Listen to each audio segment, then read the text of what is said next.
ಖುಷಿಯಿಂದ ಈ ಒಂದು ಕಾರ್ಯಾಲಯವನ್ನ ನಾವು ಉದ್ಘಾಟನೆ ಮಾಡಿದ್ದೀವಿ. ನಾವೆಲ್ಲ ಪಾರ್ಟಿಯ ಕಾರ್ಯಕರ್ತರು, ಪಾರ್ಟಿ ಏನು ಹೇಳುತ್ತೆ ಅದನ್ನು ಕೇಳುವವರಷ್ಟೇ. ಇವತ್ತು ಹಲವಾರು ಪ್ರಶ್ನೆಗಳು ಬರ್ಬೋದು, ನಾನು ಕೆಳಗಿಳಿದ ತಕ್ಷಣ ಮೀಡಿಯಾದವರು ಕೇಳ್ಬೋದು, ನೀವೇ ಕ್ಯಾಂಡಿಡೇಟ್, ಬೇರೆಯವರು ಓಡಾಡ್ತಿದ್ದಾರೆ, ಅವರು ಓಡಾಡ್ತಿದ್ದಾರೆ, ಇವರು ಓಡಾಡ್ತಿದ್ದಾರೆ. ನಮ್ಗೇನು ಸಂಬಂಧ ಇಲ್ಲ, ನಾವು ಪಾರ್ಟಿಯ ಕಾರ್ಯಕರ್ತರು ಅಷ್ಟೇ. ಪಾರ್ಟಿ ಏನು ಹೇಳುತ್ತೆ ಅದನ್ನು ಕೇಳುವವರು.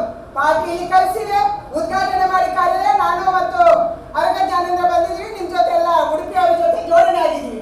ಅವ್ರು ಹೇಳಿದ್ದನ್ನು ನಾವು ಕೇಳುವವರಷ್ಟೇ. ಅದಕ್ಕಾಗಿ ಇಲ್ಲಿ ನಂಬುವ ಸಂಸದ ಏನೂ ಇಲ್ಲ. ಮೋದಿ ಅವರು ಏನು ಹೇಳ್ತಾರೆ ಅದನ್ನು ಕೇಳುವಂತ ಕೇವಲ ನಾವು ಅವರ ಜೊತೆ ಇರುವಂತ ಸಹಪಾಠಿಗಳು ಅಥವಾ ಸಹಯೋಗಿಗಳು ಅಷ್ಟೇ ಮಾತ್ರ ಅನ್ನುವಂಥದ್ದನ್ನು ಹೇಳ್ತಾ, ಖಂಡಿತವಾಗಿ ನಮ್ಮ ಜಿಲ್ಲೆಯಲ್ಲಿ ಅತ್ಯಂತ ಉತ್ಸಾಹದಿಂದ ಮೋದಿ ಅವರು ಏನು ಹೇಳ್ತಾರೆ ಅದನ್ನು ಮಾಡಿದ್ದೀವಿ. 370 ಬಗ್ಗೆ ಬಹಳ ವರ್ಷದಿಂದ ಭಾಷಣ ಮಾಡ್ತೀವಿ, ಆಗಿದೆ.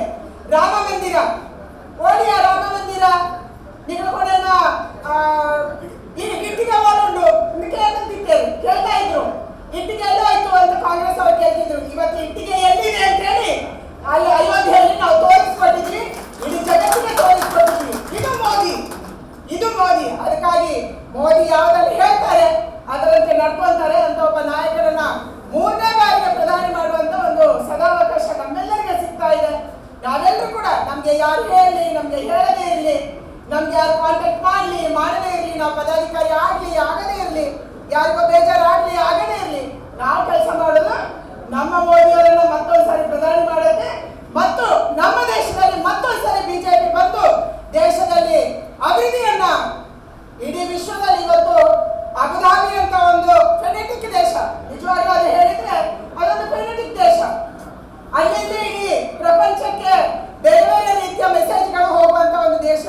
ಅಂತ ದೇಶದಲ್ಲಿ ಹಿಂದೂಗಳ ಒಂದು ದೇವಸ್ಥಾನವನ್ನ ನಿರ್ಮಾಣ ಮಾಡುವಂತ ತಾಕತ್ತಿದ್ರೆ ಅದು ನಮ್ಮ ಮೋದಿ ಅನ್ನೋದಕ್ಕೆ ನಾವು ಹೆಮ್ಮೆ ಪಡಬೇಕು. ಅಂತ ಒಬ್ಬ ನಾಯಕನ ಈ ದೇಶ ಪಡೆದಿದೆ ಅನ್ನೋದಕ್ಕೆ ನಾವು ಹೆಮ್ಮೆ ಪಡಬೇಕು.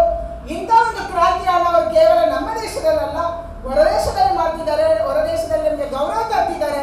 ಅಂತವರ ಪಕ್ಷದಲ್ಲಿ ನಾವಿದ್ದೀವಿ ಅನ್ನುವಂಥದ್ದೇ ನಮ್ಮೆಲ್ಲರಿಗೆ ಗೌರವ.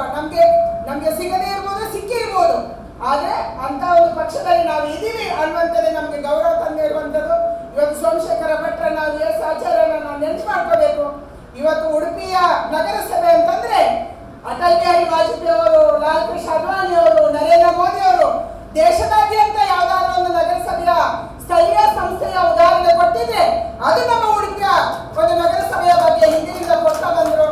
ಅವರ ಇಂಥ ಹಿರಿಯರ ತ್ಯಾಗದ ಕೆಲಸದ ಕಾರಣಕ್ಕಾಗಿ, ಪ್ರಾಮಾಣಿಕವಾಗಿ ಅವರು ಇಲ್ಲಿ ಕೆಲಸ ಮಾಡಿರುವಂತಹ ಕಾರಣಕ್ಕಾಗಿ ಉಡುಪಿಗೆ ಆ ಹೆಸರಿದೆ. ಉಡುಪಿ ಕೃಷ್ಣನಿಗೆ ಏನು ಹೆಸರಿದೆಯೋ ಅದೇ ಹೆಸರು ಇವತ್ತು ಬಿಜೆಪಿಗೆ ಕೂಡ ಇಲ್ಲಿ ಅಂತ ಒಳ್ಳೆಯ ಹೆಸರು ದೇಶದಲ್ಲಿದೆ. ನಿಮ್ಮ ಜನಪ್ರತಿನಿಧಿಯಾಗಿ ನಾನು ಕೂಡ ಯಾವ ಹಿರಿಯರು ನಮಗೊಂದು ದಾರಿಯನ್ನು ಹಾಕೊಟ್ಟಿದ್ರು, ನಮ್ಮ VS ಆಚಾರ್ಯರು, ಸೋಮಶೇಖರ ಭಟ್ ಅವರು, ಗುಜ್ಜಾಡಿ ಅವರು ಅಥವಾ ನಮ್ಮ ಎಲ್ಲ ಹಿರಿಯರು ಯಾವೊಂದು ಮೇಲ್ಪಂಕ್ತಿಯನ್ನು ಹಾಕಿದ್ರು, ಇನ್ನೊಬ್ಬರಿಗೆ ಕೈ ಒಡ್ಡದೇನೆ, ಯಾವುದೇ ಕಾಂಟ್ರಾಕ್ಟರ್ಗೆ ಮಾತಾಡದೇನೆ, ಅವರ ಹತ್ರ ವ್ಯವಹಾರ ಮಾಡ್ಕೊಳ್ಳದೇನೆ, ಪ್ರಾಮಾಣಿಕವಾಗಿ ನೀವು ಕೊಟ್ಟ ಓಟಿಗೆ ಮಾನ ಮರ್ಯಾದೆ ಬರುವಂತೆ ನಾನು ನಡ್ಕೊಂಡಿದ್ದೀನಿ ಅನ್ನುವಂಥ ಹೆಮ್ಮೆ ಕೂಡ ನನಗಿದೆ.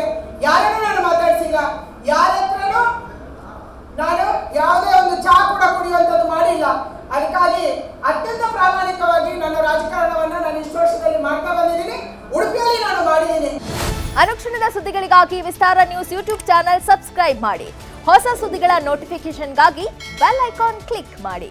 ಲೇಟೆಸ್ಟ್ ಅಪ್ಡೇಟ್ಸ್ಗಾಗಿ www.vistaranews.com ವೆಬ್ಸೈಟ್ಗೆ ವಿಸಿಟ್ ಮಾಡಿ. ಅಂಗೈಯಲ್ಲೇ ಜಗತ್ತಿನ ಸುದ್ದಿ ತಿಳಿಯಲು ವಿಸ್ತಾರ ನ್ಯೂಸ್ ಕನ್ನಡ ಆಪ್ ಡೌನ್ಲೋಡ್ ಮಾಡಿ.